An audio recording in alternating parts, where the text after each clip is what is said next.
Yoga itu baik perkembangan dari timur ya. Selamat malam dan selamat view dari kita sambungkan lagi dan berikut semangat meriah. Usai ramai diperbincangkan soal kesehatannya yang telah pulih 99%, Presiden ke-7 RI Joko Widodo Minggu pagi mengikuti kegiatan olahraga yoga di depan kediamannya di Solo, Jawa Tengah. Dengan memakai jaket berwarna abu-abu, Jokowi ikut bergabung bersama komunitas yoga Healoria. Peserta yoga yang berjumlah sekitar 20 orang ini semakin antusias dengan bergabungnya Presiden ke-7 RI Jokowi bersama mereka.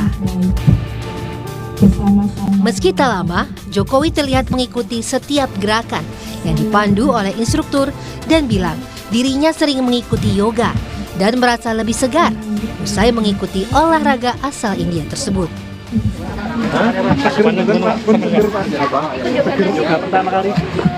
Oh, saya sering kok.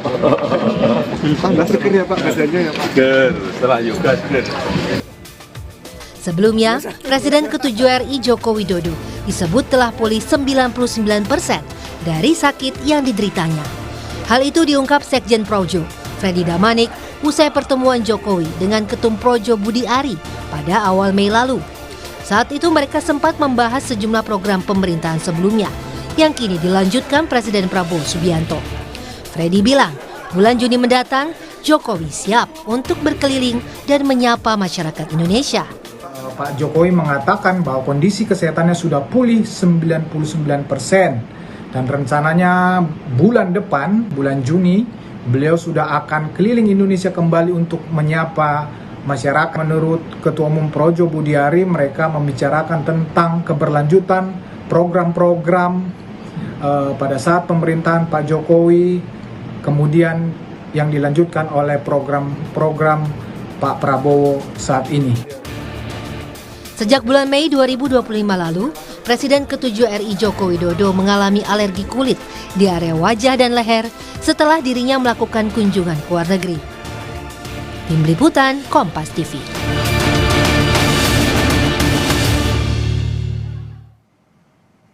Awal Juni mendatang, Presiden ke-7 RI Joko Widodo disebut akan segera keliling Indonesia untuk menyapa masyarakat. Apakah safari ke daerah ini murni untuk menyapa warga atau justru ada agenda politik lain? Kita bahas bersama Direktur Eksekutif Carta Politika Yunarto Wijaya dan juga Sekjen Projo Freddy Damanik. Selamat sore Bang Freddy, Mas Toto, terima kasih sudah menyiapkan waktunya untuk Kompas Petang. Saya langsung ke Bang Freddy. Bang Freddy, ini sebentar lagi udah masuk bulan Juni. Kapan tepatnya Pak Jokowi mulai safari? Dan pertama, ke daerah mana rencananya Bang Freddy? Agendanya akan seperti apa nih nanti Bang? Ya, kita belum tahu persisnya tanggal berapa dan lokasinya juga, tapi memang sudah ada beberapa alternatif tempat. Yang paling menguat itu sepertinya ke NTT. Karena di sana ada ada permintaan dari sana pengembangan komoditas rumput laut. Pak Jokowi pengen lihat sekalian menyapa masyarakat di NTT tentunya. Ini tanggalnya belum terima konfirmasi. Oke. Jika memang betul ke NTT, ini keinginan Pak Jokowi atau memang ada permintaan dari warga di NTT, Bang? Ya, jadi memang kebiasaannya sebelum Pak Jokowi jadi presiden, tentu kalau sudah selama jadi presiden tentu itu menjadi agenda kenegaraan. Tapi selama belum jadi presiden atau kalau dia memang punya agenda dengan relawan, tentunya masukan-masukan itu ya, permintaan itu ada dari relawan, dari masyarakat, dari tokoh masyarakat. Kemudian Pak Jokowi akan memilih kemudian baru kemudian dikonfirmasi kepada relawannya. Katakan kalau relawan, nanti relawan yang di lokasi akan mendampingi beliau. Biasanya polanya memang seperti itu. Oke, Mas Toto, jika memang NTT menjadi pilihan pertama Pak Jokowi, Anda menduganya ini safari Pak Jokowi ini tujuannya apa? Apakah memang ingin menyapa warga atau sebenarnya ada agenda politik di belakang kunjungan turun gunungnya Pak Jokowi ini? Ya, pertama kita bersyukur lah, puji Tuhan Pak Jokowi kalau betul memang sudah 99% pulih ya, apapun penyakitnya. Kita doakan terus sehat. Yang kedua, walaupun kata Pak Bestari Barus yang menentukan bukan Projo nih sehat atau enggak, dokter nih, nanti kita tunggu dari Pak Jokowi sendiri. Tapi kalau bicara apakah politik atau tidak, ya pasti, karena Pak Jokowi adalah manusia politik.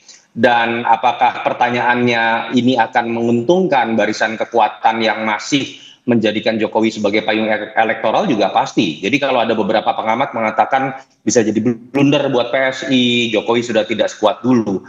Apapun kekuatan elektoral Jokowi saat ini, tetap Jokowi lebih besar dibanding PSI. Ini kita kalau kaitkan dengan kekuatan elektoral. Dan saya bahkan bisa mengatakan ketika sekarang ada banyak pertanyaan tentang kontroversi kebijakan dari pemerintah yang sekarang ada, Prabowo Gibran, biasanya ada fenomena pena zaman Kutoh gitu kalau kita ingat dulu, yang dimanfaatkan oleh kekuatan Orde Baru ketika reformasi sendiri memang masih memiliki banyak kelemahan, sehingga menjadi sangat lumrah dalam logika kepuasan publik, orang cenderung sebagian diantaranya akan rindu kembali kepada masa Jokowi.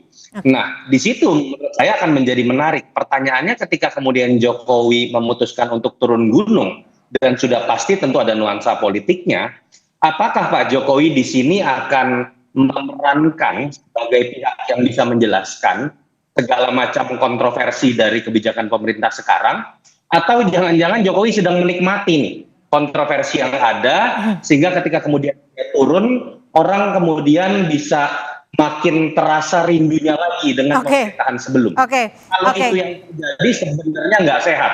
Saya lebih berharap Pak Jokowi bisa meluruskan pandangan-pandangan yang mengatakan, kok ternyata ini tidak continuity ya, kok berbeda sekali ya kebijakan Pak Jokowi dengan Pak Prabowo. Itu kita bisa bedah dalam berbagai macam analisis. Benar, Bang Freddy, seperti itu. Apakah momen saat ini bisa dimanfaatkan Pak Jokowi, Bang Freddy?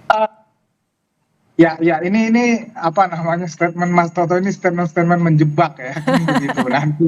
Karena akan selalu seperti itu ya, kalau mengomentari tentang pemerintahan saat ini dikatakan cawe-cawe kan. Jadi kan tinggal dijawab aja. Tapi yang pasti begini ya, Pak Jokowi. Oh ya, saya tanggapin tadi sedikit Bestari Barus.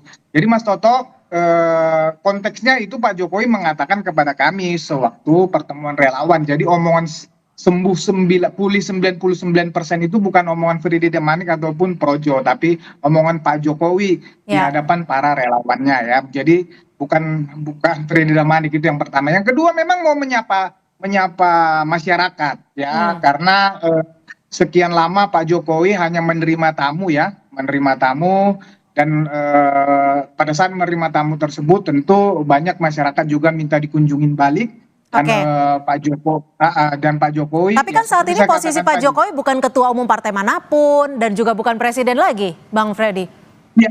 Ya, justru karena dia bukan presiden, dia sebagai masyarakat biasa, tetapi kami melabeli beliau sebagai pemimpin rakyat. Ya, jadi tidak ada masalah dong. Yang penting Pak Jokowi tidak melanggar hukum ya. Yang penting tidak ada yang dirugikan, pemerintahan stabil ya. Jadi bukan malah sebaliknya seperti yang dikatakan Mas Toto. Beliau tidak akan, ya sekali lagi, beliau tidak ada menyampaikan kepada kami misalnya justru ketika kami bertanya-tanya tentang tentang yang tadi Mas Toto misalnya sampaikan, kami bertanya bagaimana ini misalnya tentang program pemerintah. Oh, saya tidak mau menanggapi itu silahkan. Bukan untuk meloloskan PSI di Senayan ya, ataupun mungkin memperkuat posisi Mas Gibran. Ya, jadi begini, sekali lagi dalam konteks Pak Jokowi menyampaikan itu konteksnya pertemuan dengan relawan. Tidak ada di situ membahas partai apapun. Tetapi ya, kalaupun Pak Jokowi dalam sekali kayu 2-3 pulau terlampaui, ya menurut saya sah-sah saja lah, itu terserah Pak Jokowi lah ya. Tapi sekali lagi, pada saat menyampaikan itu disampaikan kepada relawan, dan yang ditanya relawan, siap tidak mendampingi saya lagi, siap tidak kita belusukan lagi, keliling lagi, itu disampaikan kepada relawan, itu loh. Jadi tidak ada partai apapun di situ gitu. Oke, Mas Toto, secara analis politik, apakah langkah Jokowi ini sebentar lagi bulan Juni dikabarkan akan segera keliling Indonesia? Menurut Anda sendiri, apakah ini merupakan manuver yang sengaja dilakukan oleh Pak Jokowi untuk dapat menciptakan, bisa dikatakan mungkin matahari kembar? Ya, gayanya Pak Jokowi nggak gitulah, saya pikir ya. Dalam konteks sebagai seorang politisi Jawa Ulung, dia tidak akan menunjukkan di panggung depan positioning untuk menantang siapapun, termasuk presiden yang berkuasa. Andai kata itu terjadi pun itu akan dilakukan dengan cara halus di panggung belakang. Tetapi poin paling penting menurut saya kan adalah begini.